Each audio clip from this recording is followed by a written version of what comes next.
itan brief sa kumpana, oh. Manahi na sa taan ni kinagisi. Unsa man iya, ha? Ba siguro makakita ning paa nga sinaw. Utog ni iya hamugahi. Mao na buslot ni iya hang brief. Karon kay manahi na sa taan ni.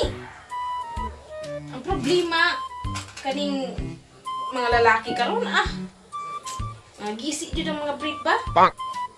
Pero saon kahanon nako. Ako ning tahi-tahiun ug maayo kay mugawas tuhikon niya sa pisan. Purbida sa ding daguma oy. Sigun saon ako patusok di yun masyut. Pagting gamayang bangag may paning dagom sa kagabion nga dili ni mo lang taon way suka masyut man dayon. O kani unsaon na lang ni oy. Di yung gamayang bangag. Asa kaning bana nako nga guwapo ba? Tawagon ko ni Yam! Yam! Oh! Kasaba ni mo diya ba? Nag-ano? Unsaw ka diya ba? Dali diari kay tabangi ko aning tusok aning dagong nga usag-usaon ako dili masulod ang ilo. Sa paan, mo kita kag nako gibuhat dito sige mo magtawag noon. Gawon sa man di ka.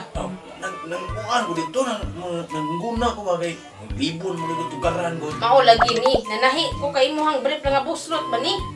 Kana na di yung problema yan. Sige kag sige tiyagi diya. Sige pong yaw-yaw. Sa paan mo eh. Natingala ba ko kano kada duha ka adlaw manahi po aning brief nimo na jud sa tubangan ni nabuslot. Sus may buong pamangkana kay bawo be kana. Nawi pa na mutukar mo ginang iyang kuayon. Tahion na to kay ang problema ani niglingkod-lingkod nimo. Tuhiko na spisan.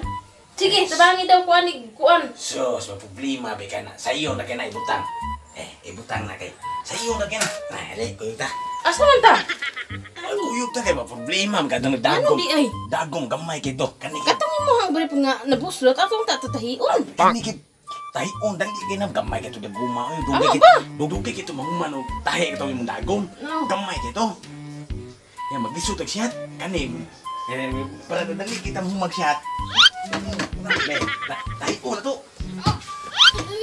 Oh, sama. Unsa man mo gibuhat? Manahe man kata. Wa ayo. Kurbida ning tawhala. Nagihisik pa gani iyang brief. Ni tahion lahi po diyang tahion. Lahi po diyang butangan og gilo. Ting bara ning tawhana oy. Jud mayano.